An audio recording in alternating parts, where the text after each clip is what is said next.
When I really started to improve my life, the main person that I listened to at the time was Grant Mitt. And the first step that most people need to take in order to actually better your life is to drop your friends. Grant Mitt actually says this a lot better than I do. Essentially, it's better to have no influences over bad influences. And around this time is when I think I maybe only had like one friend, because by this time I had dropped all of the bad ones. I remember I would just go to my classes, listen to podcasts about either business or self-improvement, and then go home, because no one else around me had similar goals, so I just kept to myself. And even though I always saw myself as someone fairly successful, I couldn't become it because all of the people around me were just holding me back and conditioning me to be more like them. And then when I got away from all of these people, that's when I was actually able to start my business and really start bettering my life. So save yourself from becoming like the people around you and just drop the people. Unless, of course, they're actually good people. Another person that I started listening to around this time, which was spring of grade 11, was Hamza Ahmed. And he's actually the reason that I started posting on YouTube.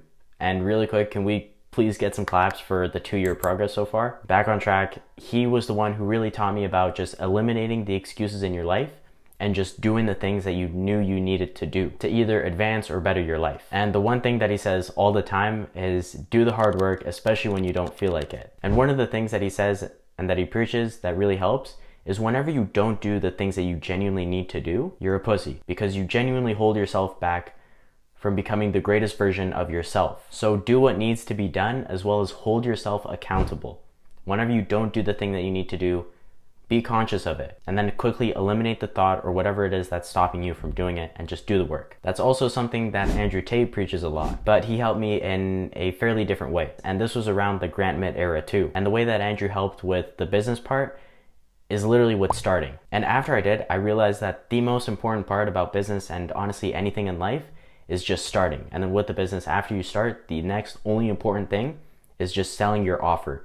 Do not worry about anything past that until you actually start scaling and getting some money in. Like, don't worry about the legal stuff, logos, t-shirts, etc. Don't worry about anything until you have some money coming into the bank. And with what you sell, it doesn't need to be something revolutionary. It doesn't need to be some big business. You could do it with a boring business, kind of like what I did. The main reason for why I went this way and why he kind of talks about it is because firstly, it's already proven. And second off, the world doesn't need another space company or another drug company. It needs more practical things. So with starting, you need to be okay with it being hard. An analogy that he gave that I really like is in every single superhero movie, the superhero always goes through a very, very hard time before he actually becomes the superhero and before he's glorified. Like Batman, Iron Man, whoever else. So view yourself as the main character in the movie. As cliche as that sounds. My life is going to suck before I become something great. So if you want to get anywhere with business or a project or anything that you're working on or just any goal, is firstly starting.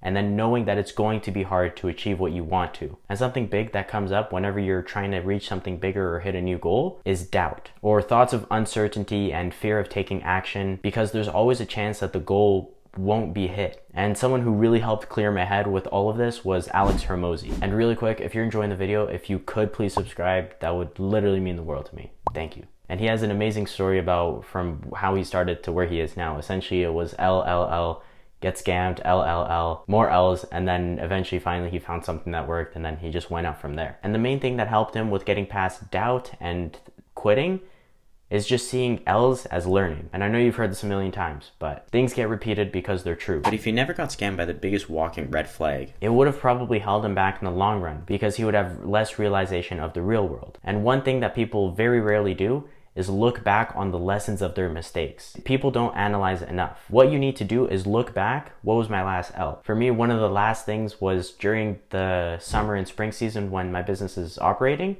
I started posting a lot less on YouTube and the content was a lot less quality. So my channel started to die a bit.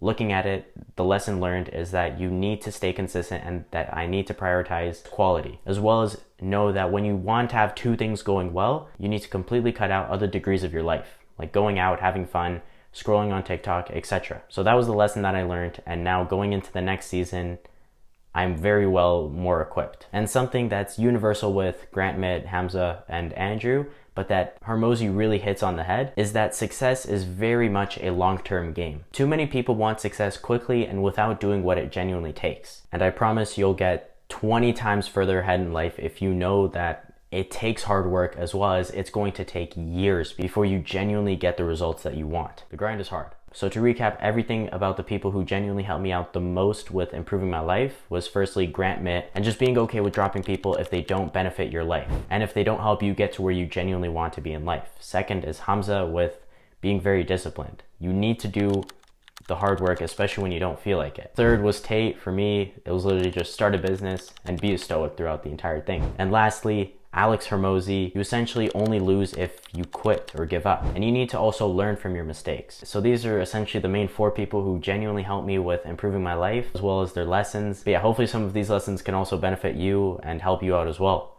And yeah, with everything being said, thank you so much for watching. If you want any personalized help with business or improving your life, click the first link in the description, as well as if you want to join the community and be around more like-minded people, join our Discord, and also check out the newsletter and issafire.com. There's so many free gems on both of those. So yeah, with everything being said, thank you so much for watching the video. Enjoy the rest of your day. Have a good one. Bye-bye.